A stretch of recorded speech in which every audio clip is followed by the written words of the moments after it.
Welcome to episode 58 of Rebirth Revolution. My name is Melissa Olson. We are conditioned when we are children to believe that the elders know what is best. We are to follow their commands without question because they know the right way. They have time-honored traditions that we are meant to assimilate as being the one true way to do things because they are time-tested. In reality, what the elders know is what they were taught, augmented by some things they picked up along the way. We can't really know if they are the best way because the world we're trying to shoehorn their wisdom into is not the same one they lived in. I'm not in any way trying to criticize our elders. Their points of view reflected the times along with their level of spiritual awareness. Their path towards growth and understanding was greatly impacted by the family that they were born into, along with the accepted practices of the place where they lived, in addition to being a reflection of the collective culture at the time. It's almost as simple as a math problem. Family plus community plus collective culture equals the person. There are variations within that math problem, like how aware was the soul when they entered the family? Did they enter their time in this school as a spiritual awareness kindergartner, a third grader, or someone who was already working at a college level? Did they choose parents who were at a higher level of spiritual awareness than they were, or a lower level? That is to say, did they come here to learn from or to teach their parents? And the community that they entered, was it accepting or rejecting of them?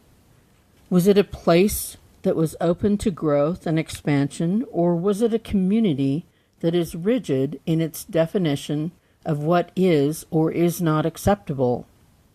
The collective culture, being the average of the spiritual awareness of everyone in the culture, shifts pretty dramatically from generation to generation. The collective acceptance of ideas and behaviors has widened and been slowly moving towards greater acceptance of people being who they were designed to be and to do what they came here to do. If you hit the jackpot with the family and community you were born into, it can be easy to see possibilities in the world that others who chose a more difficult launching pad cannot yet see. Those raised with rigid definitions of what is acceptable have a very difficult time releasing that hold and finding their way to a more expansive view. To do so may result in being ostracized and disowned. It takes a very strong soul to put their own growth above their need for the acceptance of those who raised them. You can't expect that from everyone because those who are still working at the lower levels are not yet ready to see that each person's curriculum may be linked, but is never to be enmeshed in a way that holds anyone back from their greatest growth. Every day you wake up, you and the world around you have shifted. Some days it seems imperceptible. Others it feels like there's been some sort of seismic shift. Either way, it is never the same as it was yesterday. Yet somehow we cling to an illusion that whatever life is right now is the way it is because it's the best way. We assume that all the systems and processes and traditions are exactly what they should be. We cling to the past like it is a life preserver, even though it has, in ways, become the heavy weight that will sink us. We cling in a way that does not allow us to open up our hands to take in something new that will lift us all up. We also harbor the illusion that changing any or all of this is beyond our grasp. But it's not. We can make it whatever we want it to be. We are seeing the destruction and disillusion all around us, and we automatically think it is all bad. It's not. It's an opportunity. The signals we are receiving are ones that are taunting us to move, to change, and to fix everything that needs fixing. This is a wonderful opportunity. It's a time for rebirth. It is a time to make this world a more fair, just, and loving world that fosters growth for everyone in it. Allow yourself to open up to the shift in your perception.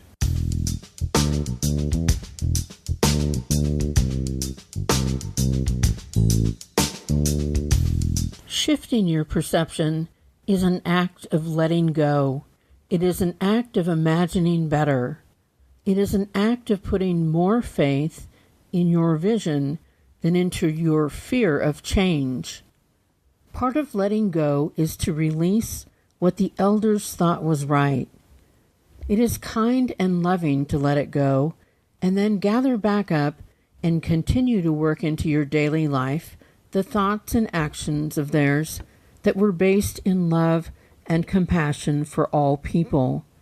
It is not at all disrespectful to recognize that they lived in a time when love and compassion for all was not valued or even tolerated. You are not saddled with their points of view, because when they come back here to continue their path of growth, they will be doing just that. They will also be tasked with seeing everything in a more expansive way. They would not want you to cling to a tradition that was not their best work. It is a stain on their souls if we carry forward their wounds and their mistreatment of others. You get to start fresh. You get to see it through your own eyes, and you don't need the approval of others to do so. We do not want to carry forward their mistakes, and we don't want to carry forward our own. We are the elders now. Let us carry forward only the best that we have to offer. As you grow to higher levels, your life will look different in the rearview mirror. Things that were no big deal at the time you chose to do them may seem very different now. There is a very specific reason why cults like NXIVM require their members to offer up secrets of their past or compromising photos as a sign of their devotion to the cult. Those who want to control you know that shame is the most powerful tool they have. If they have the evidence that they can use against you, they can control your every move.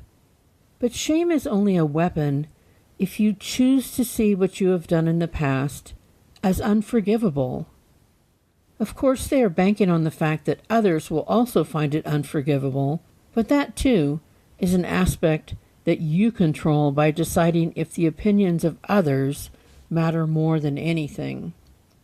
If you decide that the widespread acceptance of all who know you is your North Star, then you have chosen a life that is limited by the opinions of others. If this is the choice you make, then those people control you. Keep this in mind, too, when you want to judge others by holding them in the place of a choice they made years ago. You are attempting to thwart their forward growth. That's not a good use of your time. What if you dedicated your time to simply controlling yourself? What if you took all the dubious choices you have made and looked deeper to see what that version of you was hoping to achieve? Unless you were operating at the lowest levels of spiritual awareness, where causing harm to others is a primary motivator, you probably made some choices that you thought would bring you love or security or safety. These are not bad intentions. They are the things that humans do to try to survive in this school. If you are able to look back at some of your choices and wince, that's a good sign. It's a sign of growth. It's a sign that you have moved to a higher level than the one you inhabited when you made those choices. There were potential outcomes and rippling effects that you were not yet wise enough to envision. That is not shameful. That is just how growth works. It's only shameful if you are aware of damage you are doing and continue to choose to inflict damage. I'm still watching the NXIVM documentary, which is on HBO. It's a documentary about a cult gone wrong. Who could have seen that coming? And we're at the stage in this story where those who worked side by side with their cult leader are beginning to fully realize their level of participation and the fallout from their choices. It's a double dose of shame, because it is a source of shame to have been taken in by someone who had evil intent, and it is shameful to know that you participated in the damage to other people. They are mired in this while trying to drag the whole operation out into the light so they may save those who are still in the grips of this man. But what they see at the end of the line is very different from what they originally signed up for. They came for the enlightenment and followed the process step by step, day by day, until they woke up to the fact that it was what all cults are. It's an operation set up to give one man control, money, and unlimited sex partners. Nothing original there. That's pretty much the definition of all cults. It was all a perfectly orchestrated effort to tap into the human needs for understanding ourselves and the world, feeling connection to others, and finding a framework within which one can become successful and feel valued. But the framework was designed to make the cult leader the final arbiter of who had value, who had worth. And the cult leader had full control of what one must do to achieve that esteem in his eyes.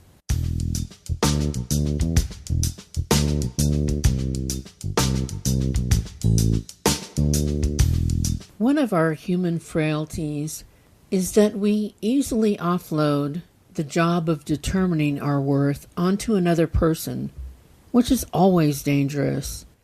It gives them too much control and too much power. One of the more powerful followers of the cult leader explained his devotion by saying that if he were to question the cult leader, then he would have to question everything about himself. Ironically, the reason he joined is because he wanted to question everything about himself. Through a powerful and insidious process, the cult leader stripped him of his self-determination. The process NXIVM used was designed to systematically separate people from their intuition. Intuition is the thread that runs between you and your Creator.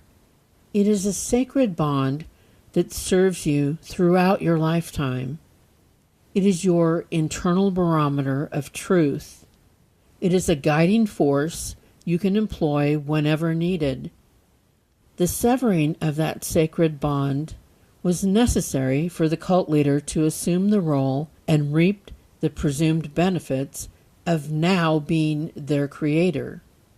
NXIVM's female empowerment group was set up with master and slave relationships. That should have been the first of many very large red flags. They also required the women to count their calories, ask for permission to consume each and every calorie, with a goal of being close to starvation.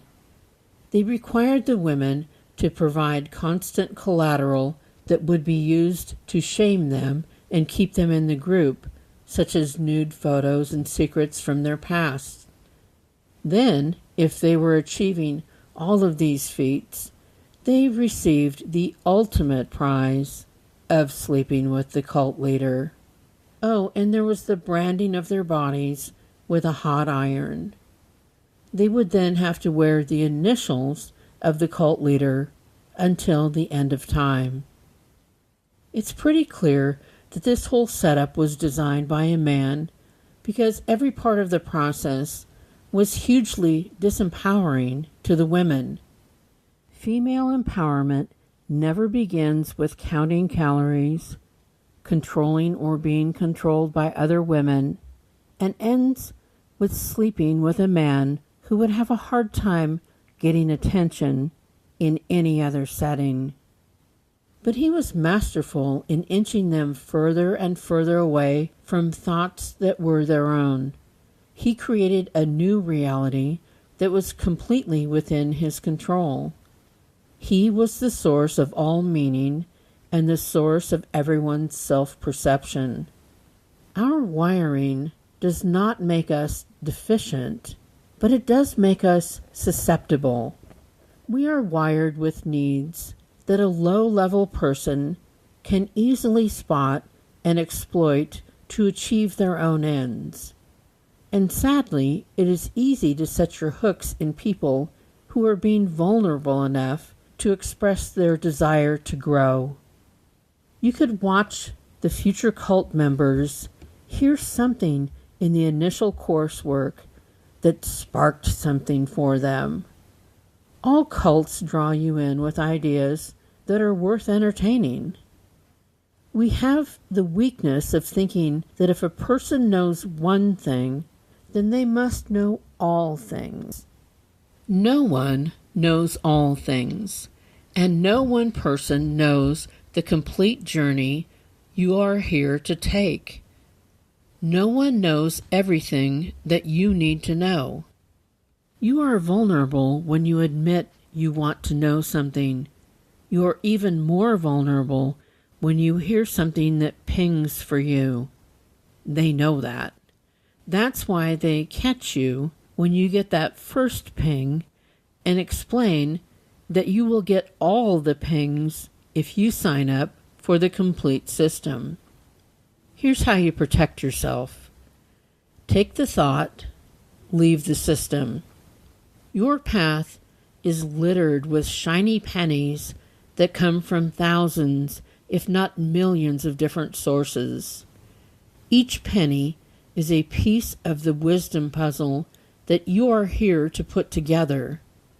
The pennies you need to pick up can come from some of the expected sources, along with some that you can't yet imagine. But no one has the power to hand you a bag of pennies. You have to seek and find each one as they lie on the path that stretches out before you. Understand that the second penny you find won't make sense to you until you fully absorb what you were to learn from the first penny. Only you can orchestrate your growth. Only you can forgive yourself for your past, and only you can create the beautiful future that is within your grasp.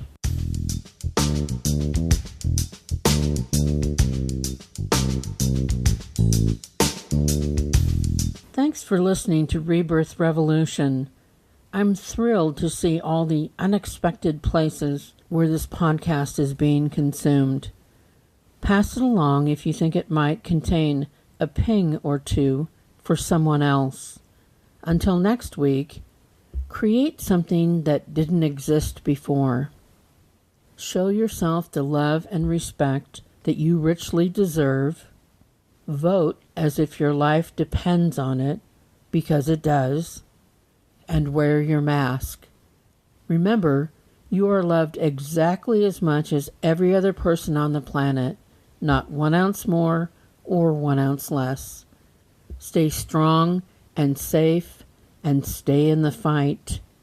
Your participation is essential.